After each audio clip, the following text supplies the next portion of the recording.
Hi, Dramione fam. Let's talk about From Wiltshire with Love by Mistress Lynn. Okay, wow.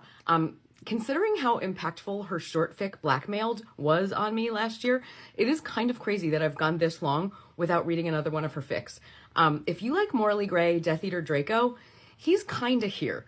I say kinda because he is morally gray, Death Eater Draco, but we get a lot of his POV, and so we know what kind of like psychological crisis he's in.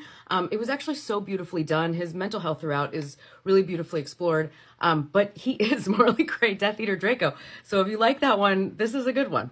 So this is a wartime AU fic.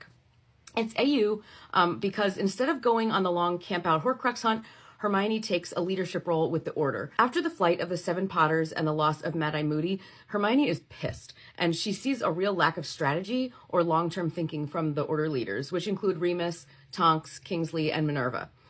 She kind of goes on a righteous rant, and at the end of it, they welcome her officially to the table. So one of her first assignments is to rescue a Muggle-born couple, actually Reginald and Mary Cattermole, and to put them into hiding. And while they're there, they almost run into 3 Death Eaters, and while they're still hiding from the Death Eaters, one of the Death Eaters crucios another one. Her team is able to disarm and capture 2 of them, but Hermione remains behind to help the tortured one. When she unmasks him, it's Draco Malfoy. And she sees right away that he's just a broken person, and her strategery brain locks in. She asks him if he'd turn, and he says no, and he's kind of like snarky with her, but she gives him one of her Protean galleons anyway.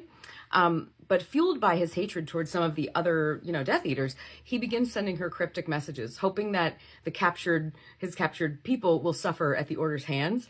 But he ends up giving them kind of an important bit of information that ends up being the Order's real first win.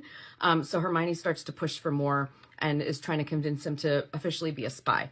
Because their communication, even on the galleon, has to remain incognito, they speak to each other in code, which is overtly sexual flirtation. So this, even though it's not really flirtation, turns up the heat between them a bit. Those little galleon conversations are really fun. Also, Draco's anger is sending him more and more in the Order's direction. And finally, he does officially agree to be a spy, hoping that he will get a pardon for himself and his family.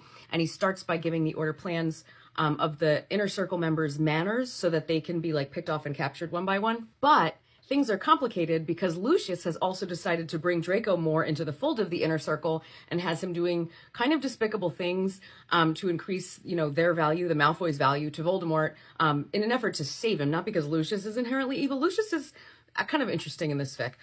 He's really doing it for his family, not because he really believes in Voldemort's cause. So there's some sympathy there. It was interesting.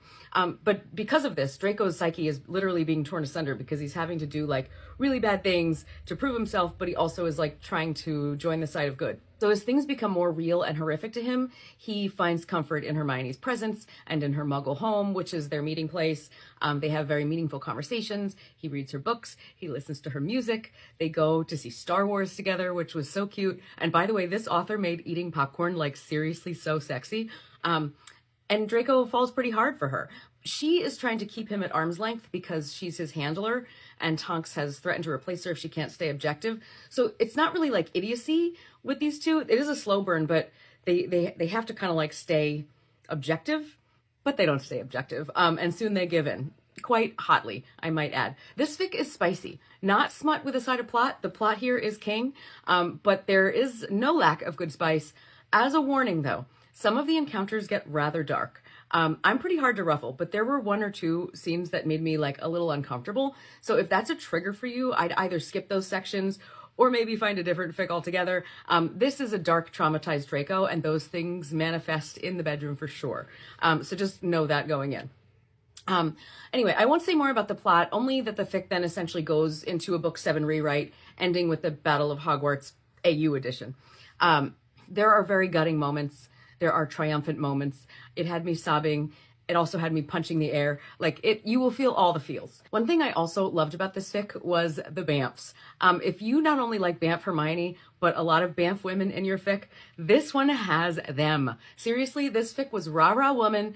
All of the women in this fic, all of them, were written with a loving, thoughtful hand. Even the bad ones or the morally gray ones, the ones that, don't end up being good guys, Luna remains at Hogwarts in year 7 rather than being put into hiding to offer herself as a scapegoat for the torture to save some of the younger kids. Oh my god, Luna's story in this fic.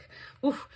Pansy is a Death Eater in this fic. She has her own emotional journey as she attempts to, toe the Voldemort line, but her heart, belonging to Theo, yearns for something better. Millie Bulstrode gets like a personality in this fic. She gets to be a Banff. She gets recruited unwillingly into the Death Eaters, and she's struggling with the implications of that, while Greg, her boyfriend, Goyle, hopes to protect her. Mary Cattermole, the Order's healer, is a total ice queen, no time for this shit, badass, amazing. Lavender Brown engaging in regular arson and learning how to create muggle bombs in this fic. Chef's kiss. Yasmin Zabini. So Blaze is still boring in this fic, but his mom sure ain't. That's all I'll say. I liked what the author did with Daphne in this fic. That is also all I'll say about that. Even Hannah Abbott gets a personality and an arc in this fic, which I was very impressed with. I never, think much of Hannah Abbott. She's sort of very side, but she was good. But aside from Hermione, Tonks, of course, is the ultimate badass McGee here. And I just wanted to talk briefly about that. This fic really explores both the morality of war and how the morality can sort of change around winning a war, but also the psychological effects of having to make these life or death decisions and also taking actions that are less than ethical or even really morally bad. And Tonks, carrying the weight of the war, carries all of this psychological burden. I honestly don't think I've ever seen Tonks written as complexly and even as well as she was in this fic. This fic made me a Tonks believer. So yeah. Anyway, this fic is about 353,000 words, so it's on the long side, but it's exciting, so it moves. I struggle to put it down. And I'll definitely be reading more Mistress Lynn, who might actually be the angst queen. Let's just say that. I was hoping to read something lighter next, so do you have recs?